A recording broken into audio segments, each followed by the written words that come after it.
ಸ್ನೇಹಿತರೆ, ಎಲ್ರಿಗೂ ನಮಸ್ಕಾರ. ರಾಹುಲ್ ಗಾಂಧಿ ಭಾರತದ ಮುಂದಿನ ಪ್ರಧಾನಮಂತ್ರಿ ಆಕಾಂಕ್ಷಿ. ಪ್ರಧಾನಮಂತ್ರಿ ತಾನಾಗಬೇಕು ಅಂತ ಮಾಡ್ತಕ್ಕಂತ ಕಸರತ್ತು ಒಂದಲ್ಲ ಮತ್ತೊಂದಲ್ಲ ಮೊಗದೊಂದಲ್ಲ. ಈ ಯಪ್ಪ ಮಾಡ್ತಕ್ಕಂತ ಕಸರತ್ತುಗಳಿಗೆ ಎಂಡೇ ಇಲ್ಲ.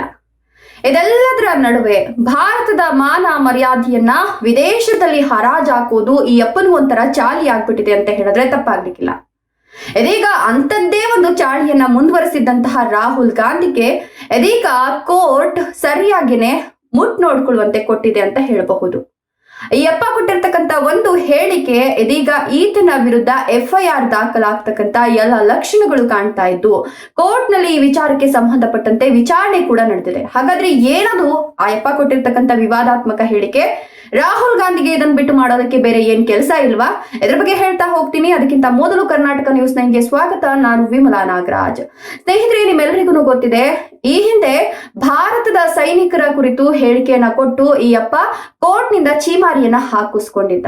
ಇದೇ ರೀತಿ ಇದೀಗ ವಿದೇಶಿ ಪ್ರವಾಸಗಳನ್ನ ಮಾಡ್ತಕ್ಕಂತ ಚಾಳಿಯನ್ನ ಮುಂದುವರಿಸಿರ್ತಕ್ಕಂತ ರಾಹುಲ್ ಗಾಂಧಿ ಇದೇ ರೀತಿ 2024ರಲ್ಲಿ ಅಮೆರಿಕ ಪ್ರವಾಸವನ್ನ ಮಾಡ್ತಾರೆ. ಅಮೆರಿಕ ಪ್ರವಾಸವನ್ನ ಮಾಡ್ತಕ್ಕಂತ ಸಂದರ್ಭದಲ್ಲಿ ಸಿಖ್ ಸಮುದಾಯದ ಬಗ್ಗೆ ಒಂದು ವಿವಾದಾತ್ಮಕ ಹೇಳಿಕೆಯನ್ನ ಕೊಟ್ಟಿರ್ತಾರೆ. ಹೌದು, ಸಿಖ್ ಧರ್ಮದವರು ಏನಿದ್ದಾರಲ್ಲ, ಸಿಖ್ ಧರ್ಮದವರು ತಲೆಗೆ ಟೋಪಿಯನ್ನ ಹಾಕೊಳ್ಳೋದು ಹಾಗೆ ಕೈಗೆ ಖಡ್ಗವನ್ನ ಹಾಕೊಳ್ಳಿಕ್ಕೆ ಭಾರತದಲ್ಲಿ ಬಿಡಲ್ಲ ಅನ್ನುವಂತಹ ಹೇಳಿಕೆಯನ್ನ ರಾಹುಲ್ ಗಾಂಧಿ ಕೊಟ್ಟಿರ್ತಾರೆ. ಈ ಒಂದು ವಿಚಾರಕ್ಕೆ ಸಂಬಂಧಪಟ್ಟಂತೆ ಸಿಖ್ ಸಮುದಾಯದವರು ದಂಗೆ ಹೇಳ್ತಾರೆ, ಪ್ರತಿಭಟನೆಯನ್ನ ಮಾಡ್ತಾರೆ.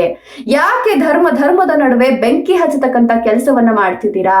ನಾವು ಭಾರತದಲ್ಲಿ ಚೆನ್ನಾಗೇ ಇದ್ದೀವಿ, ನಮ್ಮ ಸಾಂಸ್ಕೃತಿಕ ಶೈಲಿಗಳು ಏನಿದೆ ಅದೆಲ್ಲವನ್ನ ಕೂಡ ನಾವು ಹಾಕೊಂತಿದೀವಿ, ಮಾಡ್ತಿದೀವಿ, ಆಚರಣೆಯಲ್ಲಿದ್ದೀವಿ. ನಮ್ಗೆ ಕಂಪ್ಲೀಟ್ ಆಗಿ ಧಾರ್ಮಿಕ ಸ್ವಾತಂತ್ರ್ಯ ಅನ್ನೋದು ಭಾರತದಲ್ಲಿ ಇದೆ. ಹೀಗಿರುವಾಗ ವಿದೇಶದಲ್ಲಿ ಹೋಗ್ಬಿಟ್ಟು ನೀವು ನಮ್ಮ ಮಾನ ಮರ್ಯಾದೆ ಕಳಿತಕ್ಕಂತ ಹಕ್ಕು ನಿಮ್ಗೆ ಯಾರು ಕೊಟ್ರು ಸ್ವಾಮಿ ಅಂತ ಕೇಳ್ತಾ ಕೋರ್ಟ್ ಮೊರೆ ಹೋಗ್ತಾರೆ. ಕೋರ್ಟ್ ಮೊರೆ ಹೋಗ್ಬಿಟ್ಟು ರಾಹುಲ್ ಗಾಂಧಿ ವಿರುದ್ಧ ನೀವು ಪ್ರಕರಣವನ್ನ ದಾಖಲಿಸ್ಕೊಳ್ಬೇಕು, FIR ಅನ್ನ ದಾಖಲು ಮಾಡ್ಕೊಳ್ಬೇಕು ಅಂತ ಅರ್ಜಿಯನ್ನ ಸಲ್ಲಿಸ್ತಾರೆ. ಸೊ ಈ ಅಪ್ಪ ಕೊಟ್ಟಿರ್ತಕ್ಕಂಥ ಈ ಒಂದು ಹೇಳಿಕೆ ಇದೀಗ ಕೋರ್ಟ್ ಮೆಟ್ಟಿಲೇರಿದ್ದು ಕೋರ್ಟ್ ನಲ್ಲಿ ವಿಚಾರಣೆ ಕೂಡ ನಡೆದಿದೆ. ಕೋರ್ಟ್ ನಲ್ಲಿ ವಿಚಾರಣೆ ನಡೀತಕ್ಕಂಥ ಸಂದರ್ಭದಲ್ಲಿ ನೀವು ಈ ರೀತಿಯ ಹೇಳಿಕೆಗಳನ್ನ ಯಾಕೆ ಕೊಟ್ರಿ ಅಂತ ಕೇಳಿದ್ರೆ, ಆ ಯಪ್ಪ ಹೇಳಿಕೆ ಯಾಕೆ ಕೊಟ್ಟೆ ಅನ್ನೋದಕ್ಕಿಂತ ಹೆಚ್ಚಾಗಿ, ನಾನು ಭಾರತದಲ್ಲಿ ಸಿಖ್ಖರ ಬಗ್ಗೆ ಮಾತನಾಡಿಲ್ಲ ಸ್ವಾಮಿ, ನಾನು ವಿದೇಶದಲ್ಲಿ ಭಾರತದ ಸಿಖ್ಖರ ಬಗ್ಗೆ ಮಾತನಾಡಿರ್ತಕ್ಕಂಥದ್ದು ಅಂತ ನೋಡ್ಕೊಂತಿದ್ದಾರೆ ಹೇಳಿಕೆಯನ್ನ ಕೊಟ್ಟು. ಸೊ ವಿದೇಶದಲ್ಲಾದ್ರೂ ಹೇಳಿಕೆ ಕೊಡಿ, ಭಾರತದಲ್ಲಾದ್ರೂ ಹೇಳಿಕೆ ಕೊಡಿ, ಹೇಳಿಕೆ ಕೊಟ್ಮೇಲೆ ಮುಗೀತಲ್ವಾ? ಭಾರತದಲ್ಲಿ ಹೇಳಿಕೆ ಕೊಟ್ಟಿದ್ರೆ ಓಕೆ, ವಿದೇಶದಲ್ಲಿ ಹೋಗ್ಬಿಟ್ಟು ವಿದೇಶಿಯರ ನಡುವೆ ನಮ್ಮ ಭಾರತದಲ್ಲಿರ್ತಕ್ಕಂಥ ಸಿಖ್ ಧರ್ಮೀಯರ ಬಗ್ಗೆ ಈ ರೀತಿ ಅವಹೇಳನಕಾರಿ ಹೇಳಿಕೆಗಳನ್ನ ಯಾಕೆ ಕೊಡಬೇಕು? ಕೊಟ್ಟಿರೋದು ತಪ್ಪಲ್ವಾ? ಎಲ್ಲಾದ್ರೂ ಹೇಳಿಕೆ ಕೊಡಿ, ಹೇಳಿಕೆ ಕೊಟ್ಟ ಮೇಲೆ ಮುಗೀತಲ್ವಾ? ಸಿಖ್ಖರಿಗೆ ಆ ಸ್ವಾತಂತ್ರ್ಯ ಇಲ್ವಾ ಸ್ವಾಮಿ ಅಂತ ಕೇಳಿದಾಗ ಇದಕ್ಕೆ ಎಲ್ಲೂ ಕೂಡ ಉತ್ತರ ಬರ್ತಿಲ್ಲ ರಾಹುಲ್ ಗಾಂಧಿ ಅವರ ಹತ್ರ. ಹೀಗಾಗಿ ರಾಹುಲ್ ಗಾಂಧಿ ತಮ್ಮ ವಕೀಲರನ್ನ ಕರೆಸ್ಕೊಂಡು ವಕೀಲರ ಮೊರೆ ಹೋಗ್ತಿದ್ದು ತನ್ನ ವಿರುದ್ಧ FIR ದಾಖಲಾಗಬಾರದು, ಇಡಿ ತನಿಖೆ ಕೊಟ್ಟರು ಪರವಾಗಿಲ್ಲ, ಏನೇ ತನಿಖೆ ಆದ್ರೂ ಪರವಾಗಿಲ್ಲ, ಬಟ್ ತನ್ನ ವಿರುದ್ಧ ಮಾತ್ರ FIR ದಾಖಲಾಗಬಾರದು. ಯಾಕಂತ ಅಂದ್ರೆ ಈತನಿಗೆ ಭಾರತದ ಪ್ರಧಾನಿ ಆಗ್ತಕ್ಕಂತ ಎಲ್ಲ ಆಸೆ ಆಕಾಂಕ್ಷೆಗಳು ಇರೋದ್ರಿಂದ ಎಲ್ಲಿ ತನ್ನ ಆಸೆ ಆಕಾಂಕ್ಷೆಗಳಿಗೆ ಈ ಒಂದು FIR ಅಡ್ಡಿ ಆಗ್ಬಿಡುತ್ತೋ ಅಂತ ತನ್ನ ವಿರುದ್ಧ FIR ದಾಖಲ ಆಗಬಾರದು ಅನ್ನೋ ನಿಟ್ಟಿನಲ್ಲಿ ನೋಡ್ಕೊಳ್ತಿದ್ದಾರೆ ಹೊರತು ತಾನು ಕೊಡ್ತಕ್ಕಂತ ಈ ಕಿತ್ತೋಗಿರೋ ಹೇಳಿಕೆಗಳನ್ನ ಎಲ್ಲೂ ಕೂಡ ನಿಲ್ಲಿಸ್ತಾ ಇಲ್ಲ. ಮತ್ತೊಮ್ಮೆ ಹೋಗ್ತಾರೆ ವಿದೇಶದಲ್ಲಿ, ಅಲ್ಲಿ ಹೋಗ್ಬಿಟ್ಟು ಮೋದಿಯವರ ಒಂದಷ್ಟು ನೀತಿಗಳು ನಮ್ಮ ಭಾರತದ ಆರ್ಥಿಕತೆಗೆ ತಡೆಯನ್ನ ಹುಟ್ಟುತ್ತಾ ಇದೆ, ನಮ್ಮ ಭಾರತ ಆರ್ಥಿಕವಾಗಿ ಅಭಿವೃದ್ಧಿ ಹೊಂದುತ್ತಿಲ್ಲ ಅಂತ ಹೇಳ್ತಾರೆ. ಹಾಗಾದ್ರೆ GDP ಕಡಿಮೆ ಮಾಡಿದ್ದಾರೆ, GDP ಜಾಸ್ತಿ ಆಗಿದೆ, GST ಕಡಿಮೆ ಮಾಡಿದ್ದಾರೆ, ಇದೆಲ್ಲ ಸ್ವಾಗತಾರ್ಹ ಅಲ್ವಾ? ನಮ್ಮ ದೇಶ ಅಭಿವೃದ್ಧಿ ಪಥದತ್ತ ಸಾಗ್ತಿರೋದಲ್ವಾ?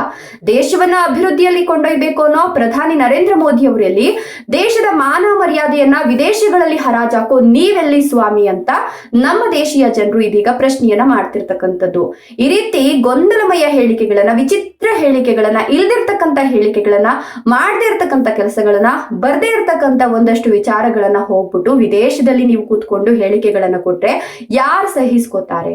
ವಿದೇಶಿ ಪ್ರವಾಸ ಮಾಡೋ ಹುಚ್ಚಿದ್ಯಾ? ಮಾಡ್ಕೊಳ್ಳಿ ಸ್ವಾಮಿ, ಯಾರು ಬೇಡ ಅಂತ ಹೇಳ್ತಾರೆ. ಬಟ್ ದೇಶೀಯ ಮರ್ಯಾದೆಯನ್ನ ವಿದೇಶದಲ್ಲಿ ಹರಾಜಾಕುವಂತ ಸ್ವಾತಂತ್ರ್ಯ ನಿಮ್ಗೆ ಯಾರು ಕೊಟ್ರು?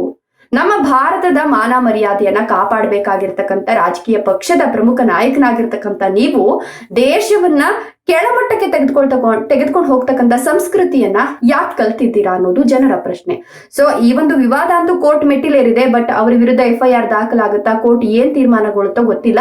ಬಟ್ ಸಿಕ್ಕಿಯರು ಅಂತ ಮಾತ್ರ, ಸಿಖ್ ಧರ್ಮದವರು ಮಾತ್ರ ಆತನ ವಿರುದ್ಧ FIR ಆಗ್ಲೇಬೇಕು ಅಂತ ದೃಢ ಸಂಕಲ್ಪಗಳನ್ನ ತಟ್ಕೊಂಡ್ಬಿಟ್ಟಿದ್ದಾರೆ. ಬಟ್ ಎಲ್ಲಿಗೆ ಹೋಗಿ ನಿಲ್ಲುತ್ತೋ ಮುಂದಿನ ದಿನಗಳಲ್ಲಿ ಹೇಳ್ತಾ ಹೋಗ್ತೀನಿ. ಎದ್ರ ಬಗ್ಗೆ ಮಾನಸಿಕ ಅಭಿಪ್ರಾಯಗಳನ್ನ ಕಮೆಂಟ್ ಮಾಡಿ. ವಿಡಿಯೋ ಇಷ್ಟ ಆದ್ರೆ ಲೈಕ್ ಕೊಟ್ಟು ಶೇರ್ ಮಾಡಿ. ತಪ್ಪದೆ ನಮ್ಮ ಚಾನಲ್ ಅನ್ನು ಸಬ್ಸ್ಕ್ರೈಬ್ ಮಾಡ್ಕೊಳ್ಳಿ. Thank you.